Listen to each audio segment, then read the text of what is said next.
what I want to go on to next, mate, is obviously you guys are having or not allowed to train. People aren't allowed to train at the gym. None of the gyms in Thailand are open at the moment. So let's discuss some strategies around how people can continue focusing on health, training, nutrition, all of these principles whilst they're at home and don't have access to the gym. What's something that you're doing with, one, yourself, but also two, your clients? I reckon the 2 points that I've got key. Sunlight is number one. Because people, you'd be funny, even in this part of the world, people have got vitamin D deficiency. They're sat in front of Zoom all day and they're not taking time for themselves. So me personally, I discussed this on the YouFit Instagram about having Pomodoro time and working for 25 minutes on, 5 minutes off. I do that for 4 cycles and I try and get outside. That's something that's non-negotiable for me. I get out in the morning, I get out at lunch, and I'll probably, after this call, I'll go out for 20 minutes with my missus just to chew the fat and get some steps up. For my clients, obviously, I haven't got many professional athletes, but I've got guys who are aspiring to the young fighters, or I've also got some general population clients. The big part of this, like we said about the long-term development plan, is not just putting the hammer down for the hammer down's sake.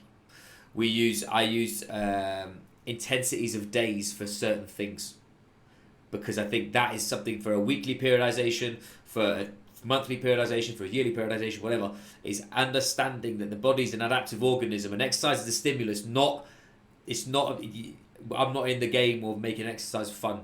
I'd much rather go surfing than me telling someone to go and do steady state cardio because of their blood glucose, for example. But they kind of need to, yeah.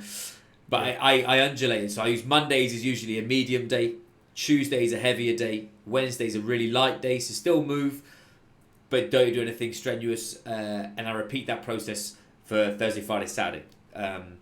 Purely from an adaptive standpoint, I'm giving the body enough time to adapt to what I'm asking it for, but I'm also not fucking it so hard that it's going to have diminishing returns, i.e. injury, i.e. a lot of the time it's motivation as well. If you just keep pumping someone, man, most people, apart from your guys who they will literally die by the sword, and if you told them to run through a brick wall on an assault bike, they'll do it without a problem. Most people can't handle that level of intensity for a long period of time. Yep. Let's go through those days again. You said moderate, then heavy, then light. Give me an example, or give the listeners an example of what you mean by moderate, heavy, light. Let's say, are we talking like an hour training session here? I try, if it's a home workout, I try and have the actual workout of 45 minutes if I can, because but then, as we are all different, we've all got different mobility routines. We've also got different things like discrepancies. My legs work totally differently than one and the other because of my injury. So I usually give a 15-minute block for mobility. That's throughout the whole. That's for every training day. Yep. Is having that principle, that RAPS principle in place, and then stimulus wise, it's. I'll put it in the context of a lot of the guys that I have. They've got small gyms at home, but even if you haven't got a gym, is the intensity of your workouts. You can either measure that through heart rate, or you can measure that through weight lifted. So if you're heart rate, meaning if you're a medium day, would be sort of your steady, your medium state zone 2 stuff. So whether that's your mixed modal kettlebell cycling, whether that's just your interval running but long distance. And then your heavier days would be your sprint type workouts or your heavier intensity lifting. So whether that's more, you've got Yep, so more like neurological. So the Monday, for example, could be a moderate intensity. This might be like a bodybuilding style session, full body, where you're not functional completely hammering bodybuilding, yourself. Yeah. Or gymnastics as well is a good one for either day. So I use gymnastics dependent on a Monday or a Wednesday. It depends dependent on the person as well.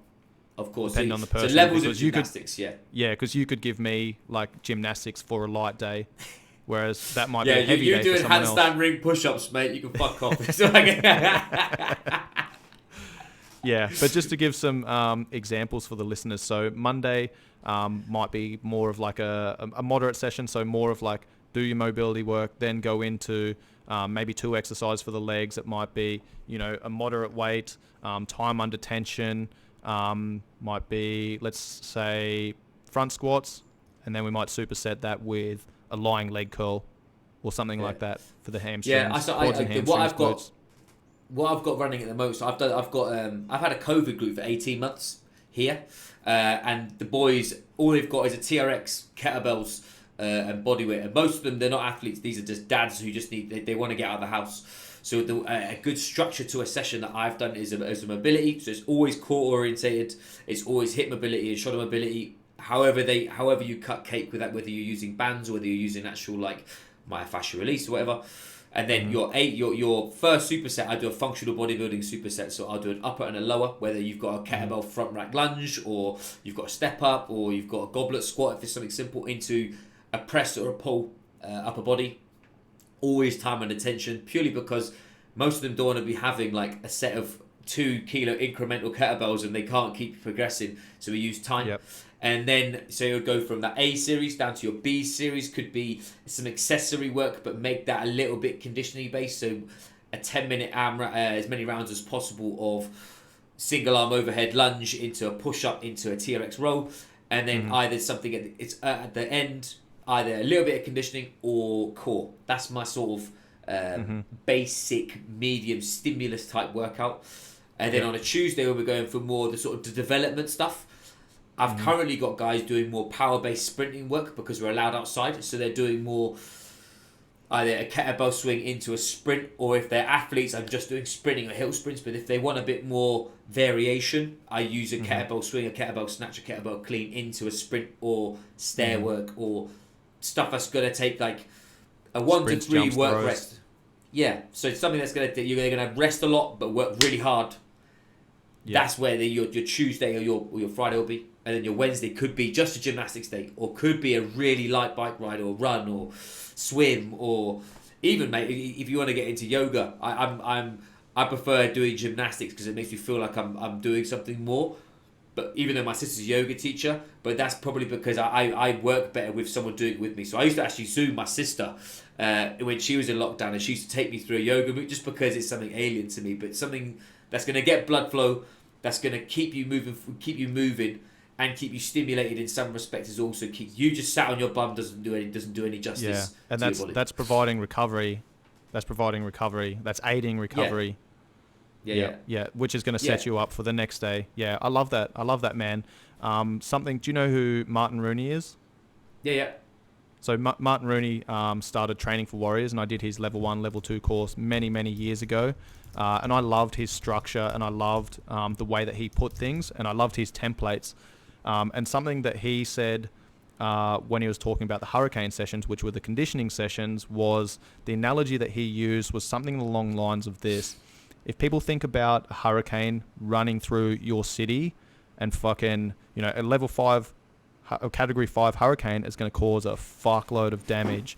That means it needs more time, more people, more money, more resources to rebuild. Okay. And then that city is going to be built back bigger, stronger, better. Okay. But that's going to take a long time to recover from. Now, level 1 hurricane is going to cause some damage, but it's much easier, much faster to clean up. Doesn't need as much money, time, resources, energy, effort, right? And then obviously you've got that spectrum everywhere in between. And what you just explained there might be like level 3 hurricane on a Monday, which is your moderate session. You're not hammering yourself. You're still getting some work done, right? Not taking away from the session the next day. Then the next day might be category 5 where you're working fucking hard, man. Category 4 or 5, working fucking hard. Then the next day, your body's trying to recover and adapt from that heavy session. Now you're pulling it back. Now it's a category 1, category 2. You're doing something that's going to aid in your recovery, going to get the blood flowing. It's going to push those nutrients to those cells that need to be replenished, repaired, etc. You're going to get your lymphatic system working, which literally only cleans up extra cellular fluid from pumping the muscles. Right? It doesn't have a pump like the heart does to pump blood. So that's going to aid that recovery. Then again, you go back into your level 3. Then your level 4, level 5, then your level 1, 2. I love that, man. That's a great approach. Yeah, thank you. I've just finished the Joel Jameson 8 weeks out course, and they use that massively for conditioning. But it's used in strength and conditioning, and it's training with a purpose. I think that's something that me and you get frustrated with. Is you see so much shit out there that's just training for the sake of training. And people should have better things to do than doing their 4th workout of the day on a Tuesday. They need to do it for a fucking reason and get something out of it. Don't just stand there and sweat and exercise like a dickhead, because that's not going to get you any closer to what you're asking for. Most people are asking for an outcome. And when you give them outcome principle-based coaching, a lot of them don't like it because it seems so simple unless they have the intent to do it. When you give it the intent and you give it the, today is the day where I'm dropping the hammer, today is the day where I'm recovering for tomorrow, your training then becomes not just an exercise plan, it becomes a training aid for you to achieve something. And that achievement, man, is hugely important. And whether that's body comp, whether that's strength, whether that's injury prevention, they're all encompassing the same thing. If you're going for a principle-based approach, not just random and happy at the moment until you're broke.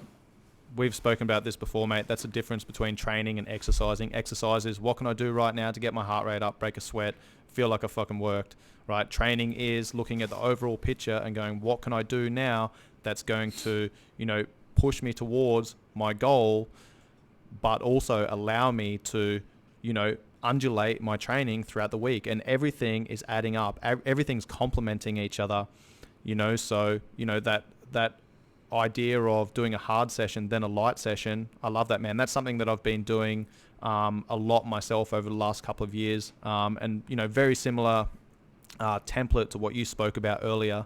Now, from my perspective, something that I was doing last year when we went into lockdown was breaking my 1 hour training session up into 20-minute blocks. And, normally when I'm in the gym, I typically neglect mobility work.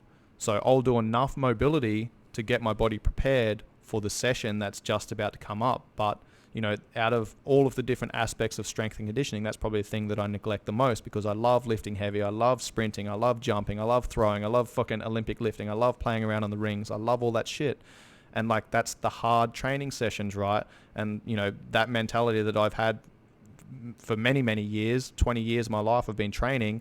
And, that mentality of fucking go hard or go home, it served me at times, but it also burnt me out at times. So something that I did when we went into lockdown last year was split my training session up, 20-minute blocks. Okay. My primary focus, again, intent, my primary focus is I don't have access to heavy weights. I don't have access to gym equipment, etc., etc. I just finished my yoga course and returned from Australia. I'm like, hey, you know what? I'm going to practice my mobility. Yep, that was my primary focus. So then I do 20 minutes of mobility-based work, some yoga, sun salutations, some foam rolling, soft tissue work, banded distractions, blah blah blah.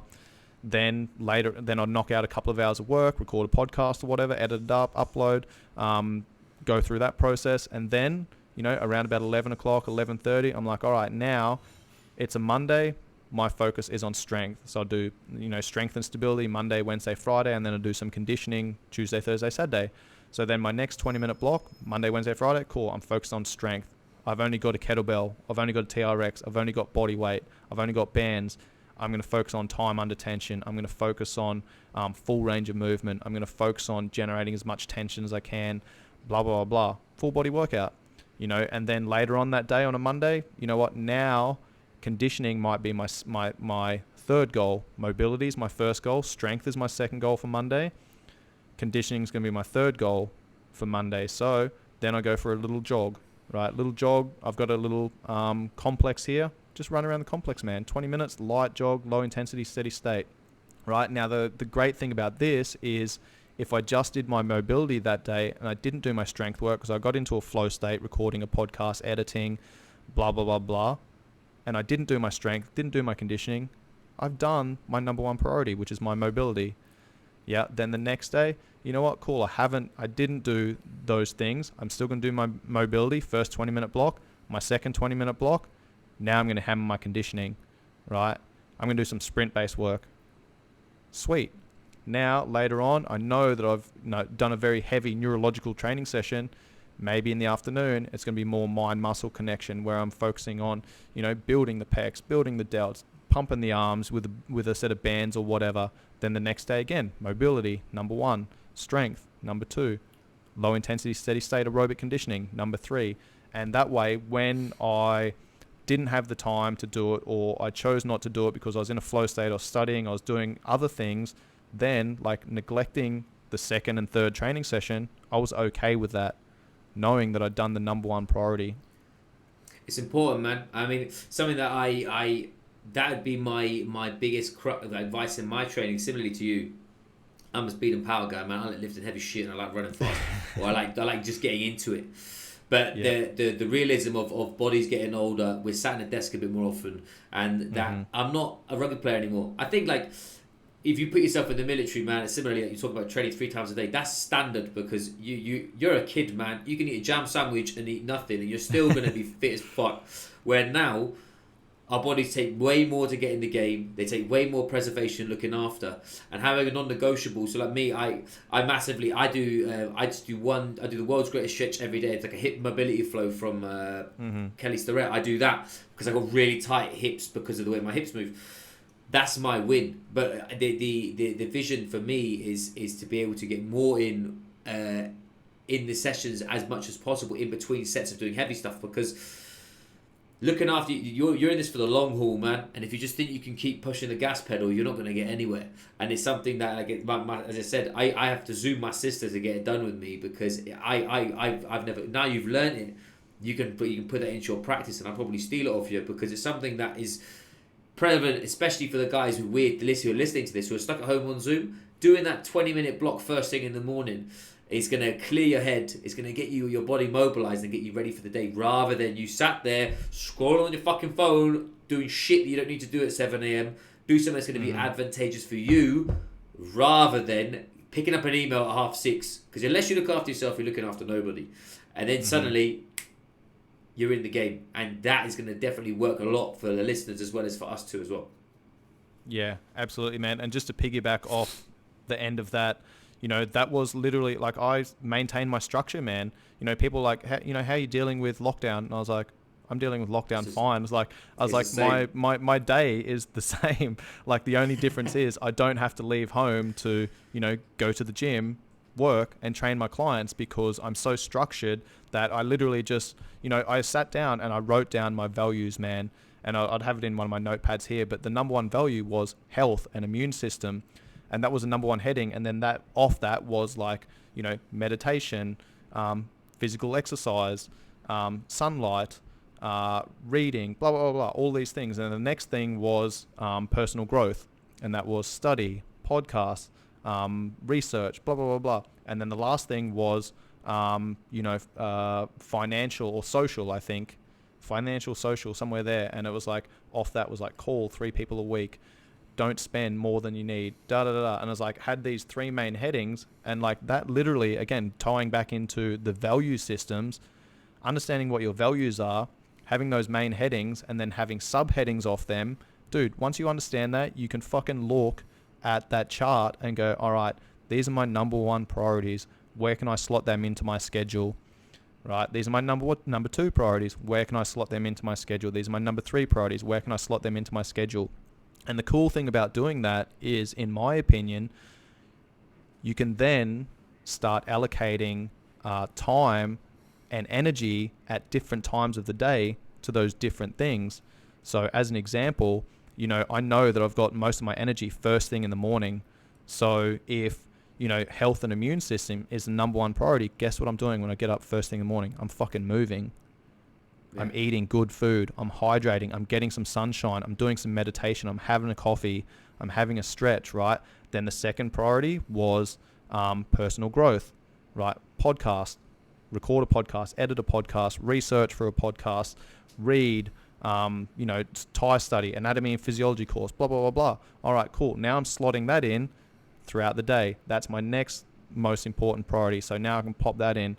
All right. Then my last thing is financial, social, whatever. I'm going to call some friends, blah, blah, blah. So that stuff's going in towards the end of the day. Now, the point that I'm making here is, once you understand that, you might have had a poor night's sleep. Maybe you're a little bit stressed out. Maybe you watch TV, watch news, and you fucking, COVID's getting close, or you've had bad news from back home, whatever it might be. All right, now when I wake up in the morning, I'm still going to make sure that I prioritize my health and immune system. But instead of hammering myself with a heavy conditioning session, or a fucking, hard sprint session, or, heavy training session, I'm going to do the mobility-based work. I'm still going to get some sunshine. I know that stuff's going to make me feel better. It's going to start me off on the front foot. It's going to allow me to tick off that first win of the day. And achievement breeds achievement, bro. Right? And then, maybe I'm still a little bit tired. I'm still a little bit fatigued. Maybe the personal growth stuff, maybe editing a podcast is not going to be good because I'm not going to be efficient with it. My cognitive function's a little bit off, blah, blah, blah. All right, now I'm going to push that out. I'm going to put something else in. I'm going to match my energy levels. I'm going to match my task to my energy levels. So instead of, recording a podcast and, researching for a podcast or doing my anatomy and physiology course or studying Thai, right, now I might just jump on my emails, answer some emails there. Maybe I'm like, end up calling a couple of friends, some family and shit back home, right? Because it doesn't take me that much energy. And my whole day might be like that, where I'm like, you know what? I don't feel great today, but what can I tick off this list that is still going to make me feel better, where I'm still going to feel productive towards the end of the day? You know what? I've ticked off this. Now I'm going to sit back. I'm going to fucking play PlayStation, chill out. Maybe I'm going to have a nap, watch a movie, whatever. Knowing that, and again, going back to that undulating system, I just had a light day. I know tomorrow I'm going to make sure I'm going to get a good night's sleep. Tomorrow I'm going to wake up, I'm going to be on the front foot. Now I'm going to make sure I get some good training. Now I'm going to make sure I'm, doing my heavy cognitive based work first thing in the morning, etc., etc. So I think that's really important to understand what your values are, man, because then you can start structuring it in. Then you can start allocating time to, energy levels to different tasks that need to be done. Absolutely, Matt. It's putting your bullshit visor on.